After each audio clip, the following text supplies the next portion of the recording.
Hi everyone and welcome to episode 73. This video is all about scratch building and I'll be showing you how to use an old DVD to create reflective lenses. In the previous video we detailed the M230 chain gun on Takom's 35 scale Apache, and in this video we'll be taking it one step further. In reference pictures, you'll notice these reflective lenses on the nose-mounted sensor array on the Apache, and in this video I'll be showing you a way to scratch build this. But first, a word from the sponsor.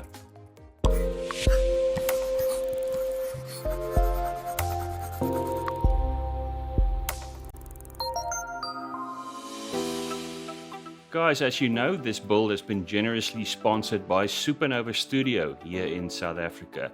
I've got some great news for the festive season. There's a special discount on this kit, and I'll be giving you some more details at the end of this video, so do stick around.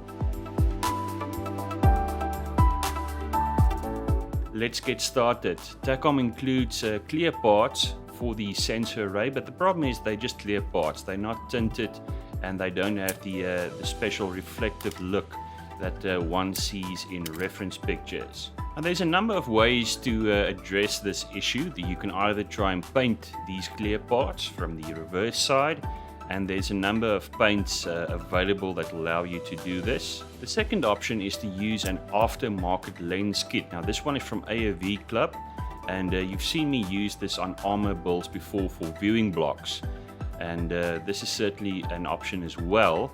However, if you don't have this, what other options are there? The third option is to use these old DVD discs. Now kids, you won't believe it, but a few years ago we actually stored music and movies on these. So in this video I'll be using these to scratch build those lenses. So what do I do with them?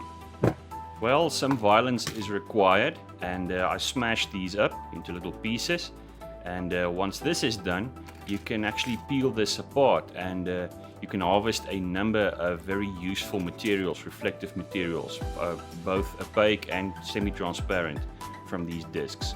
The trick is to peel these discs apart. A DVD disc is a laminate of different layers, both reflective and semi-transparent, and that's what we'll be using. The first item we'll be scratch building is this large reflective surface you see on the left there, and that's something I'll be making from one of the reflective surfaces from my DVD disc. And I use the kit part just to trace out the outline, and this is now cut from the plastic itself. Now guys, surprisingly this stuff, once peeled apart, is actually quite easy to cut. It's quite thin, and it can also be sanded into shape. Now you can see there I'm wearing gloves because the inner layers are quite susceptible to finger marks and scratches, so do make sure that you minimize damage.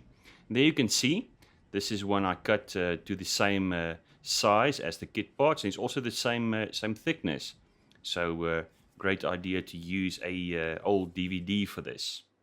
The second item is this set of lenses that you see on the right there, and they've got a slight purple bluish color to them, and for this I'm going to use the semi-transparent portion of the disc. You can see there, that's the little piece I'm going to use. Again, cutting a small section from this, and then also using the kit part that Takom supplied to cut and sand this to the same shape. So there we go. This is the part I made, and this is the original kit part, and I can see there that they are the same size, so we are ready to proceed. So guys, there we go, the kit parts as well as the new lenses, and these will certainly go a long way to add some realism to our Apache build. Now, I mentioned earlier that these things can scratch, and one of the options is perhaps to use a polishing compound like that from Tamiya. This is not something that I tried, but if you really get the part scratched up, perhaps because of an old DVD, this is certainly an option to consider. Now for the rest of the assembly. Takom provides some really nicely detailed parts for this. You can see the front sensor array, and as always the first step is to prime these styrene parts, I'll be using Mr. Hobby Primer, and this is now sprayed onto those assemblies in an even coat. So there we go, these parts have been primed, and the next step is to pre-shade them. And for this I'm using pure white, and this is very carefully sprayed onto the parts with my Iwata Eclipse airbrush. This is something you take your time with. It requires some precision, so do make sure that you do this properly. So there you go, this is the barrel assembly if you wish, and this has now been pre-shaded and ready for the base color. Before I apply that, I just want to cover up those lenses, and for this I'm going to use masking putty. And a small piece is just placed over those lenses. I want the interior there to remain black. So there we go, the pre-shaded parts, and the base color that I'll be using is a US Army Hilo Drab from AK Generation 3. And this is now very carefully applied to these parts. Again, guys, when you apply paint over pre-shading, gradually build up the color. Don't lay it all down in one thick coat, because you'll just kill your pre-shading. So there we go, this has been painted, and I can now remove that little piece of masking putty, revealing the lenses. Now that's the next step, and to paint this I'll be using Vallejo Chrome from their Model Air range, as well as some touch-up with the AK Hilo Drab. That's what I'm doing on your screen right there, just touching it up, and then gradually starting to apply the chrome color to those two lenses that's visible inside that assembly. Some black is required for that little center section there. And next I decided to add some transparent blue from Vallejo Model Color to the bottom lens, just for some contrast. This of course is going to be behind one of those lenses, but still I'm trying to detail this as properly as possible. So there you go. This is now ready for the next step. Next I'm going to apply a wash. So first I apply Micro Satin from Micro Scale, and this will protect the paint as well as help us apply the pin wash. The wash color I'm using is Black Wash, and this is from Ammo Mig. Of course this is an enamel wash, and it can be thinned with odorless thinner. I like to keep these washes as thin as possible to allow it to flow properly into all the details on those parts. And that's what I'm doing on your screen right there, applying the same to what I'm going to call the barrel assembly. And really guys, a pin wash makes a world of difference, and there you can see the result. It works so well with the pre-shading and the paint that we applied earlier. Very happy with this. Now that the wash has been applied, I can dull this down again to match the rest of the Apache, and for this I'm going to use Micro Flat from Micro Scale. I really like these varnishes. They also act as hardeners, and it's great to protect the paint.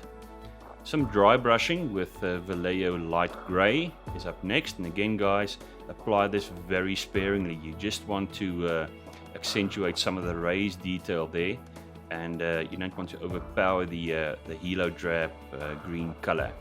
So this is applied to some of those internal components.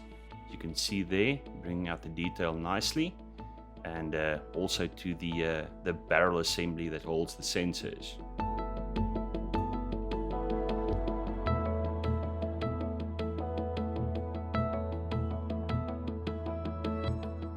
One more detail I wanted to add is some clear lenses over these internal components, and for that I'm going to use UV resin. Now you've seen me use this before, and honestly guys, to me this stuff is magic. It works for a variety of applications, and especially for clear lenses. You apply some of the liquid with a toothpick, in this case, just over that lens, and once this is done, the UV resin needs to be exposed to a UV light source. In this case I'm using a cell phone sanitizer from Samsung, and this will give it about 10 minutes worth of UV light just to cure that UV resin. Now I was curious to see what happens inside this box, so I put my phone on recording, and this is actually what it looks like inside the box. So a nice blue UV light.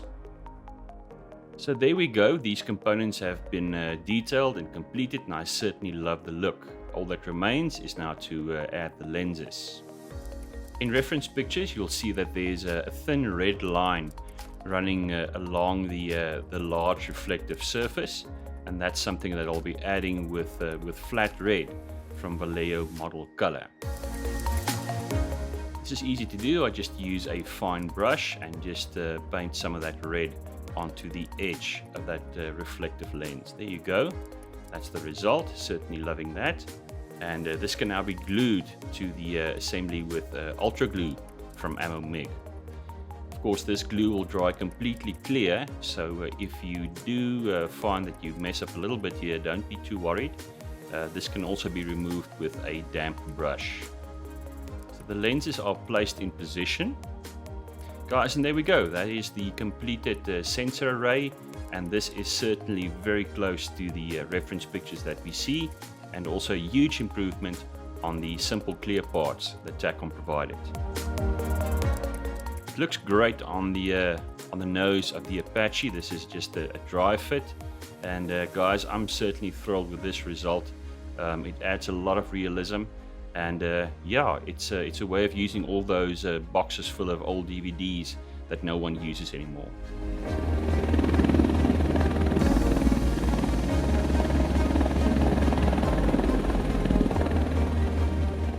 Guys, if you are still deciding whether you want to order this kit or not, maybe this will change your mind. Supernova Studio has a special festive season discount on the Takom Apache, and if you use the promo code Longbow2601, you will now get a 20% discount. That's quite a lot of money.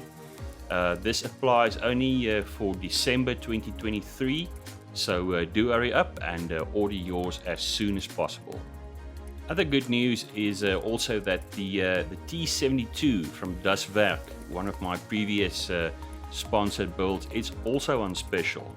And if you use the promo code OFFTHESPRUE, you will get an instant 400 Rand discount on that kit.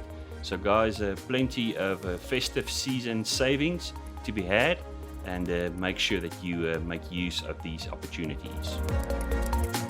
That's it for video 73. Thank you for joining me. As always, join me on Instagram. I do frequent updates there, and you're guaranteed not to miss a single thing. Thank you for watching, and looking forward to seeing everyone in the next video.